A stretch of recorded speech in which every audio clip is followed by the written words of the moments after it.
Hi everyone, si Abner Tulagan po ulit para sa Abot Kamay na Pangarap, episode 314 na po tayo.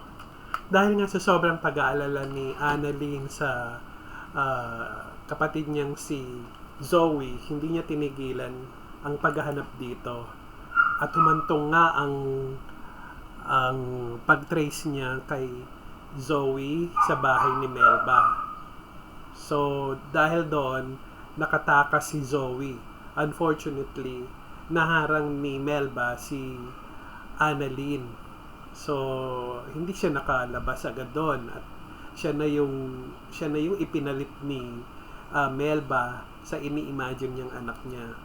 Habang si Annalyn naman at si Doc RJ at Lola Susan ay hiwa-hiwalay na naghanap. Si Annalyn naman pag uwi niya, dininay niya na alam niya kung saan naroon si Annalyn. Nagpasusul na naman siya sa nanay niyang si Moira. Kaya yon, nandun pa rin, naiwan pa rin si Annalyn sa bahay ni Melba at itinali na nga siya nito ng baliw na nakikita siya as yung anak niya. So eto na tayo ngayon sa pagpapatuloy.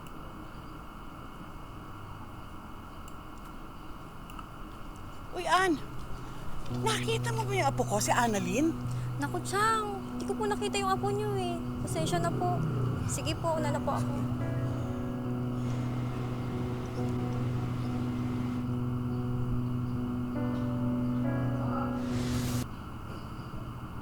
Kilala po kayong Aling Melba? Ngayon lang niya naalala yung usapan nila. Asawa niyo po ba yung Nestor? Oo, bakit? Nung hinahanap ni Alam niyo po ba kung saan Annalyn po siya nakatira? Zoe. Oo, bakit? Hindi niya naalala yan nung nakaraang episode. Ngayon lang bumalik sa utak niya.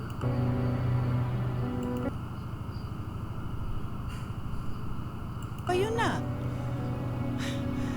Nga. Bukas, baka mamaya kayang-kaya siyang itulak ng baliw na yun.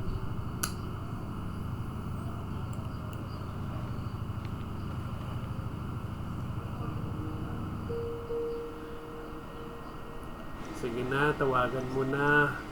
Huwag ka na magpakasama gaya ng nanay mo. Hindi na pinag-iisipan yan, ano ba, Zoe? Zoe!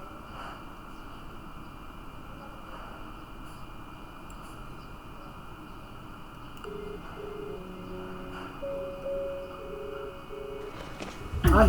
Mom! Mommy! Sabay Ano gagawin mo? Sasabihin mo sa daddy mo kung nasan si Annalyn? And behind my back, di ba pinag-usapan na natin to? Ang sama talaga. Ma'am, kawawa naman si Annalyn eh. Mapapahamak siya doon. Hayaan mo siya. Tandaan mo nga yung ginawa sa'yo ng mga taong yon. Ang sama Eh, talaga. wala namang ginawa sa akin si Annalyn eh. Ako mismo yung umalis doon kasi naiipit ako sa mami tsaka sa lola niya. Kahit na, magkakampi pa rin sila ni Annalyn. Ang sama mo talaga, Moira ka. You're being too soft on that girl. You have to remember, she is the enemy. Sa akin na muna tong telepono mo, ha? Huwag mong tatawagan ng daddy mo o kahit sino man. Masakit ang ulo ko sa'yo. My goodness. Kakainis. Kakapagpakulo ng dugo itong tulog na tulog, biglang nagising. Ala, kawawa naman si Annalyn. Ano na mangyayari sa'yo? Nakikipag-away ka pa sa akin. Sorry na. Kaya lang naman kita dinalian tsaka nilagyan ng busal kasi tatakas ka eh. Sasama ka sa tatay mo. Ayoko yun eh. Ayoko. Tatanggalin ko to. Pero huwag kang maingay. Ha? Huwag kang maingay. Ha? Galing ng acting niya.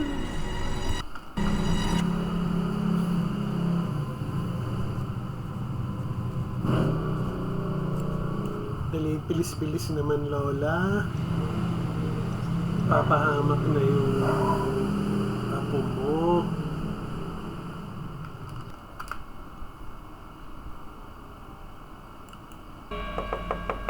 Melba!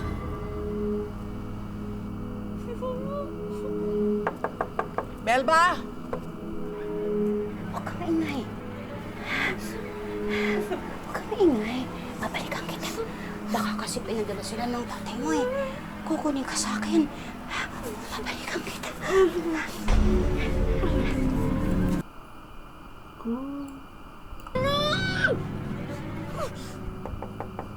Melba? Melba? Andiyan ka ba? Melba? Melba? Ang scary naman ito. Melba, nagpunta ba dito yung apo kong doktor? Hindi. Wala. Umalis ka na. Natutulog ang anak ko. Anak mo? Ang ibig sabihin, nandito yung anak mo?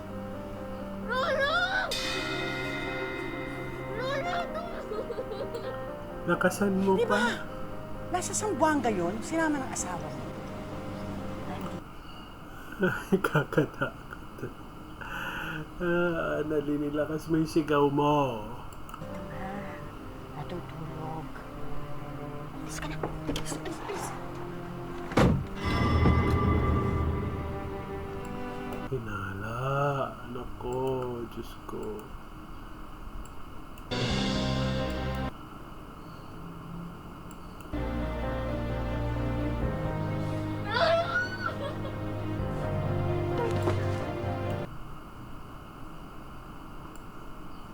Araw nagtatanong lang naman eh. Huwag ka munang umalis dyan. Bakit ka umalis? Ayan, ayan, ayan. Ayan. Si Annalyn yun ah. Sige pa, lakas pa. Si Annalyn yun ah. Sige na, pumunta ka na, humingi ka na ng tulong. Ayan na naman siya. Ay. Kukunin ka kasi nila sa akin. Ayoko yun eh. Nasama ka ba sa kanila?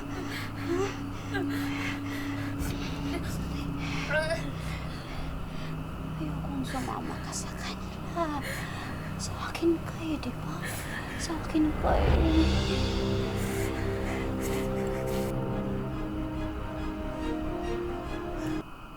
Grabe, nakaka-suspense pati musical scoring.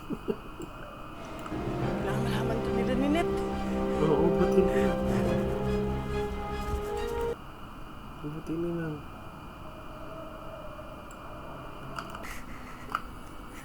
Ayan na. Itlin, tayo lang ang magkasama.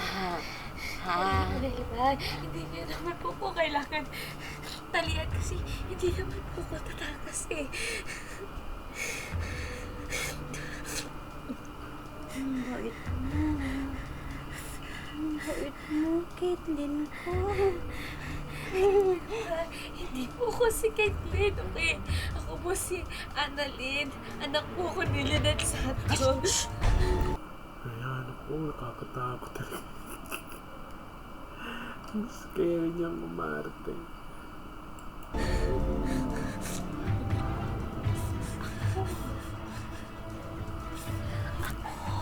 Ang nanay mo.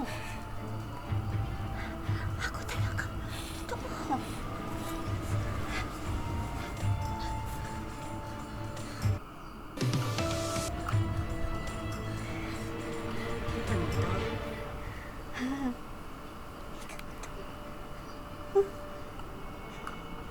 Maliit ka pa.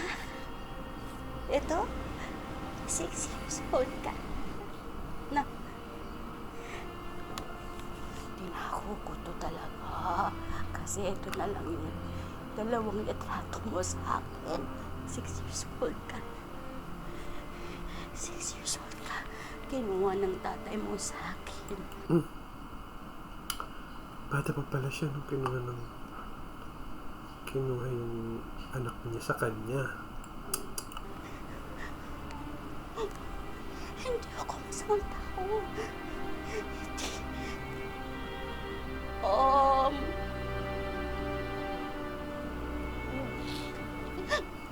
Ginawan ako ng kwento ng kapatid ng tatay mo. Hindi ako masama. Totoo, ha? Naging tapat ako sa tatay mo, ha? Naging tapat ako kay Nestor. Siya lang ang buhay ko. Ikaw. Kayong dalawa ang buhay ko. Oh, ang kawawa naman pala tong si Melba. Ay, Ay, huwag ka nang sasama sa tatay mo. Huwag mo lang ako iiwan. Ikaw lang ang meron ako. Huwag ka sasama sa tatay mo. Kasi kukunin ka na naman sa akin. Kukunin ka nila. ganda ng acting ni Manilyn. Grabe.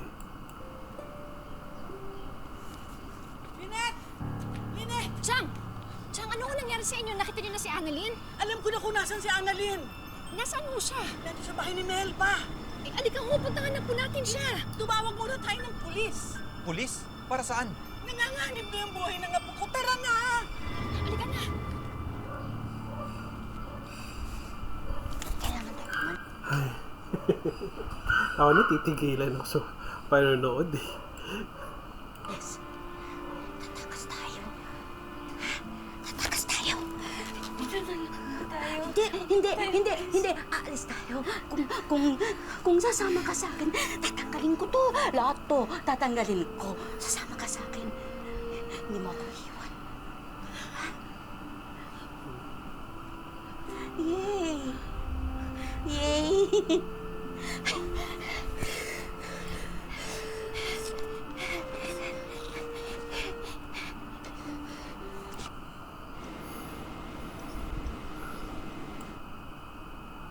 Sorry.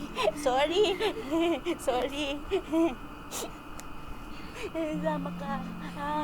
Sama ka. Sorry.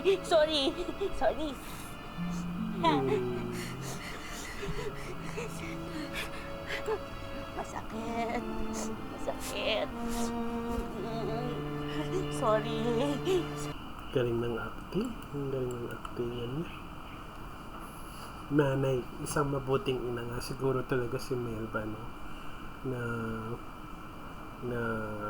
nawala ng hustisya. Sorry. Ano na? Caitlin, takas na tayo, anak.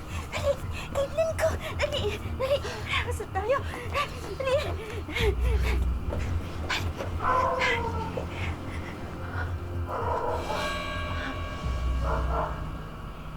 Caitlin.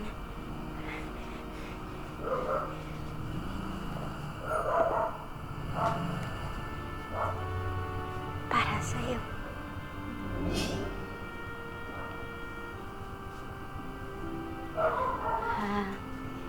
Taon-taon kasi ibinibili kita ng school shoes. Kasi alam mo na, baka bumalik ka. Oh. Nakakalungkot naman. Tapos mag-aaral ka, nag-school shoes ka na, di ba? Yung iba, medyo nasira. Sige, matagal na. Pero ito, para sa'yo to.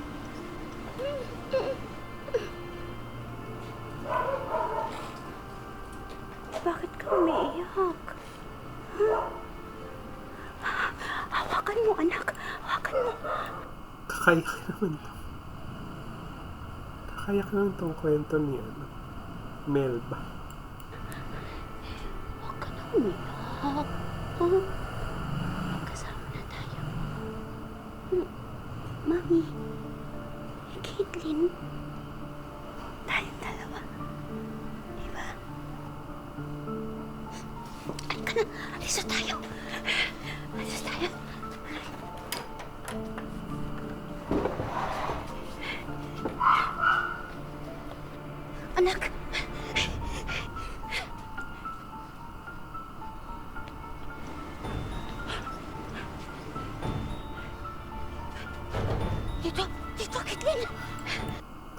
na ano na na na-engrossed ako sa panonood ko na tumagos sa puso yung drama ng buhay ni ni Melba. Dali! Caitlin, anak! Baka dumating ang tatay mo. Kukunin ka sa akin. Melba, sorry po, pero hindi po ako si Caitlin. Hindi po ako yung anak ninyo. Caitlin!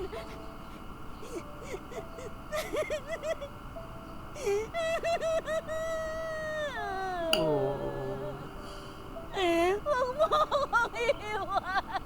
Oh, kawawa naman siya.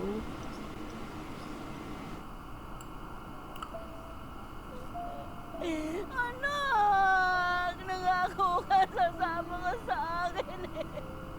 Huwag mo akong iiwan! Caitlin! Kawawa naman. Kawawa naman siya. Ang galing ni Manny na umarte. Caitlin! Oh.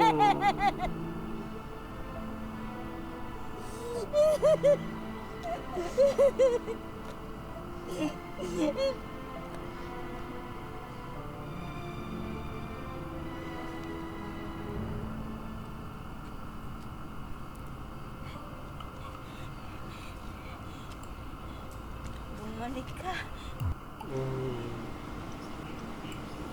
Kaya naman ka maging violente na yun. Annalyn. Bumalik ka.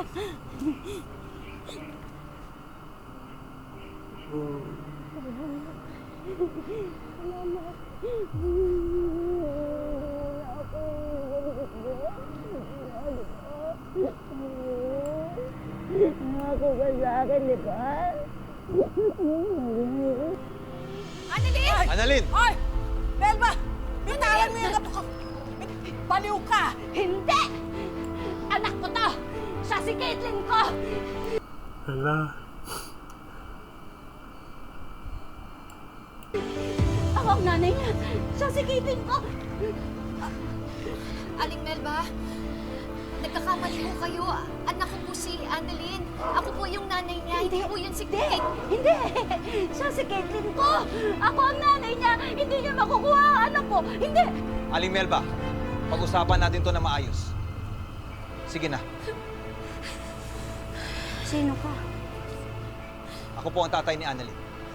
Hindi! Sinungaling ka! Hindi ikaw si Nestor! Sinungaling ka! Niloloko mo ako! Hindi! Ang galing, oh. Aling Melba, nakikiusap ako sa inyo. Ipakawalan niyo na po yung anak ko. Hindi! Anak ko to! Apo ka yan! Anak ko yan! Anak ko siya! Anak ko siya! Baliw ka! Hindi mo yan anak! Anak ko! Ma'am, maging kalmado po tayo. Nakikiusap po kami na sumuko kayo ng mahinahon sa amin. Bakit? Ano yung ginagawa ko? Ang galing. Ang galing ng acting. Ang ganda. Anak ko to, Kate! Anak ko to! Hindi niyo makukuha sa akin si Caitlin ko! Patayin niyo ako, pero hindi niyo makukuha ang anak ko!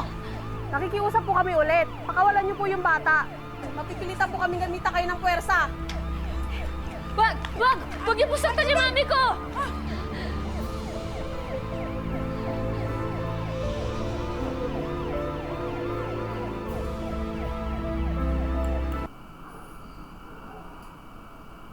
Niligtas niya kasi.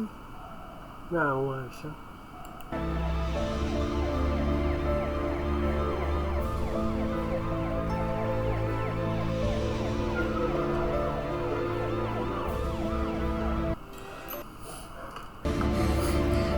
Wag niyo po saktan yung mami ko! Hindi po siya masamang tao! Apo! Hindi yan ang mami mo! Andito ang mami mo! Hindi ano? Annalyn! Ano bang sinasabi mo dyan? Ano bang nangyayari sa'yo? Anak ko to. Hindi mo yan anak. Anak ko si Annalyn. Maniwala kayo sa akin. Anak ko siya. Nagsasabi ako ng totoo. Hindi na yan nanay. Hindi Ako po! ang nanay Hindi niya. po! Siya po yung nanay ko! Hindi mo siya nanay. Ako po si Caitlin! Anak niya po ako! Anak! Lynette, hayaan mo muna si Annalyn. Sigurado ako alam niya ginagawa niya. tingin ko sinasakyan lang niya si Melba. Ma'am, sir, ibaba niyo lang yung baril niyo. Hindi natin kailangan ng violence dito. Sige na. Aling Melba, pwede na kayo umalis ni Caitlyn. Me and Mama? Pasensya na po. Ako na bahala sa kanila. Sige na po. Umalis na kayo. Kita niyo. Tara na po! Tara na po! Annalyn! Oh, Annalyn! Annalyn! Anak! Anak! Anak, huwag mo ko iwan! Anak! Anak! Nangako ka sa akin, hindi mo ko iiwan!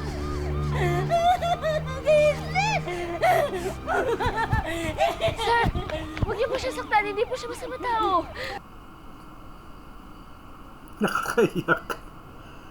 Nakakaiyak na yung palabas na to.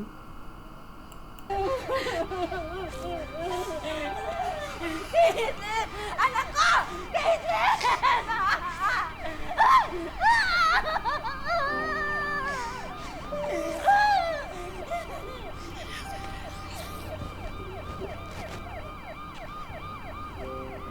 Naku, ka lang. Sinaktan ka pa ni Aling Melba. Sigurado ka. Kailangan mo magpa-check up?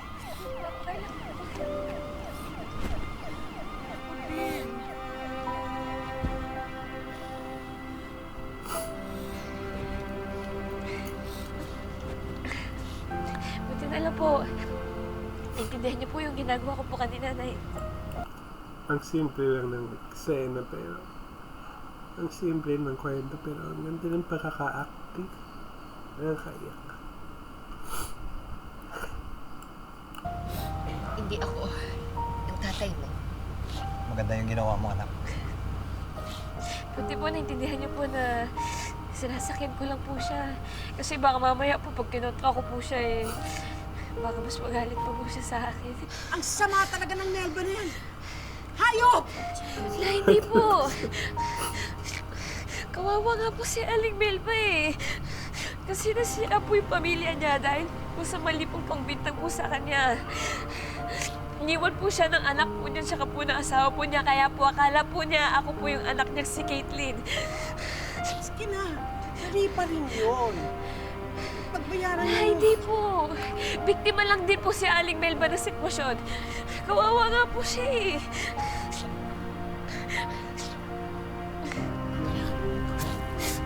Mabuti pa siguro.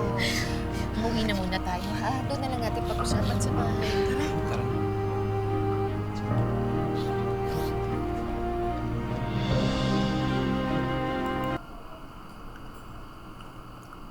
Nakakaiyak talaga yung palabas na to.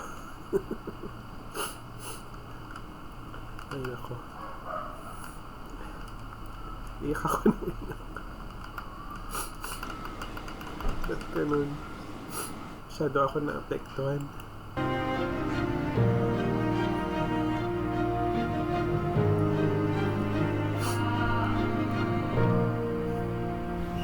Sigurado pa tayo na hindi na tayo magpa-file ng charges laban kay Aling Melba?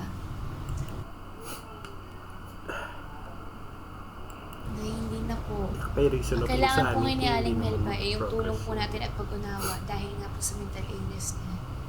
Kawawa din yung si Melba, no? Hindi na niya kinaya yung mga pangyayari sa buhay niya. Ayun! Bumigay ang isip, ano?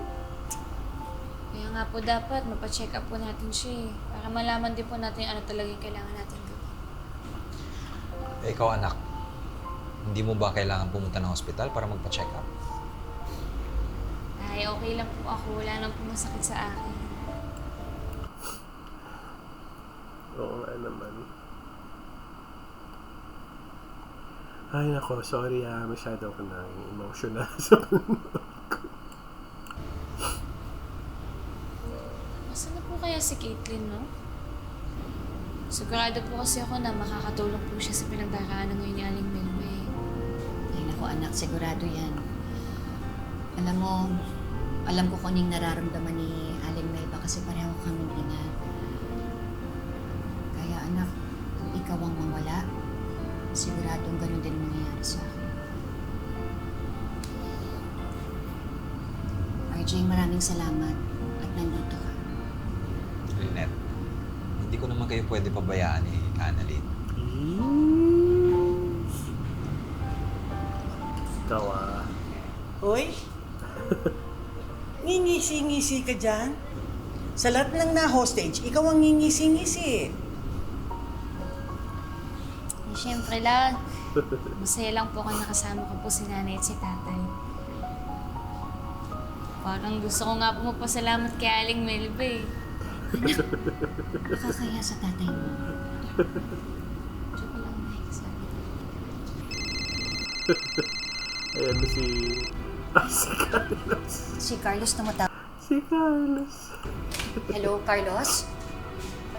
Bukas?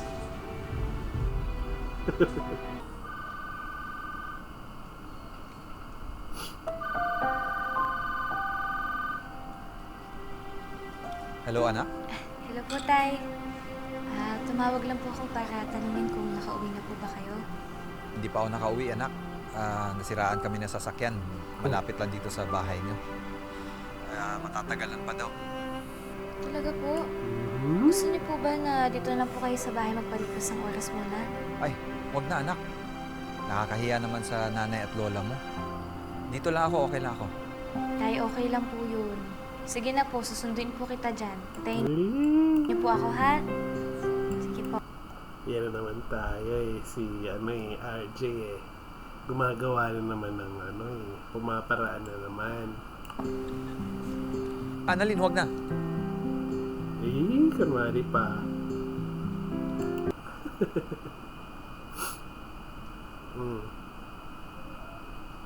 Diyan na siya matutulog.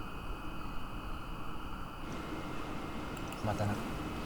Pero, sigurado ka ba na okay lang sa nanay mo?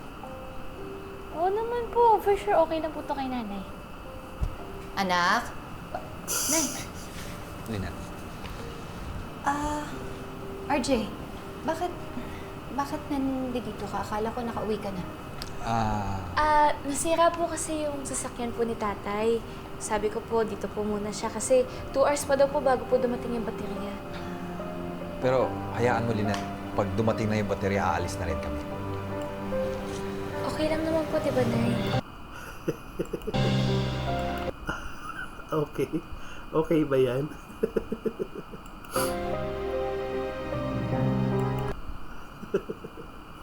Yan ba itsura ng okay? O ay, hala. Ginagamit siguro. Saan ako? Anong ginagawa ko rito? Kailangan po namin kayong operahan para matanggal po yung tumor niyo po sa utak. Kailangan din po namin ma-inform po yung pamilya po ninyo. Dati, galit siya kay Lynette. Eh bakit ngayon parang okay na sila? Mystified? Mystified much? Parang sobra silang ayos. Parang inaagaw na ulit sa atin ni Lynette at Annalyn ang daddy mo. Bakit pa kayo pinagtagpo? Eh, hindi naman pala kayo tinadhana. May rason. Sus! Mga ganong-ganong dialogue si Lola Susan. Ano kung bakit nangyayari yung mga bagay-bagay. Ngayon, kung ano man yung rason na yun, magtiwala na lang po tayo sa Diyos. Kasi yun po ang makakabuti para sa ating lahat. Sa mga mata ni Daddy, you are the bad guy. And Tita Lynette is the good one. Kailangan kumilos ako para mapaglayo silang dalawa. Ito talaga mission sa buhay ni Moira. Yung magpahiwalay ng dalawang nagmamahalan. Alam ko nang gagawin ko.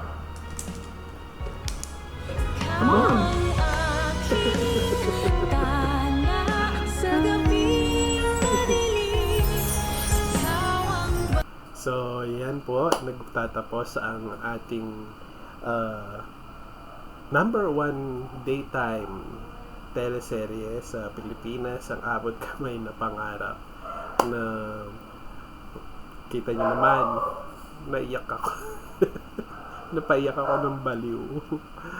So, yun, so, panoorin natin ng mga darating pang kwento sa buhay ni Melba para niya maapektuhan ng buhay ni Annalyn at ang mga plano ni Moira. Pero bago tayo maghiwa-hiwalay, please don't forget to subscribe to my YouTube channel. It's called, of course, Panorth TV. Hindi pa South, hindi pa West, hindi pa East. Panorth TV. So, yun lang. Happy weekend, everyone. Bye!